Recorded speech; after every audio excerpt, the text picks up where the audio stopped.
নমস্কাৰ মই ময়ূৰী Saikia আজি এক বিশেষ কাৰণত এই ভিডিওটো প্ৰস্তুত কৰিছো খুব সুন্দৰ এটি ৰোমান্টিক গীত এই সময়টোত ৰিলিজ হৈছে আৰু গীতটো আসলতে শুনি মোৰ খুবেই ভাল লাগিলে সেই কাৰণে নিজে এই ভিডিওটো প্ৰস্তুত কৰিলো আৰু গীতটো গাইছে আপোনালোক সকলোৰে মৰমৰ মোৰ আসলতে খুবেই মৰমৰ দাদা লগতে কণ্ঠশিল্পী দীপচনলাল বৰুৱা দাই আৰু গীতটোৰ নাম হৈছে দুৰ বহুদূৰ টাইমছ মিউজিকে গীতটোৰ ইউটিউবত ৰিলিজ কৰিছে আপোনালোকে ইউটিউবত গৈ টাইমছ মিউজিক আপোনালোকে সাৰ্চ কৰি তাতে দুৰ বহুদূৰ আপোনালোকে সাৰ্চ কৰিলে গীতটো শুনিবলৈ পাব দেখা পাব আৰু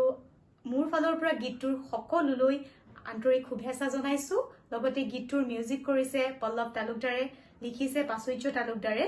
আৰু এনেদৰে যাতে দীপচন্দাৰ পৰা আগলৈ আমি সুন্দৰ সুন্দৰ গীত শুনি থাকিবলৈ পাও তাৰ কাৰণে আশা থাকিল আৰু মোৰ ফালৰ পৰা দীপচন্দালৈ বহুত বহুত শুভেচ্ছা লগতে আপোনালোকে যদি গীতটো শুনি ভাল পাইছে শেয়াৰ কৰিব যিমানখিনি পাৰে লাইক কৰিব আৰু কেনেকুৱা পালে জনাবলৈ নাপাহৰিব ধন্যবাদ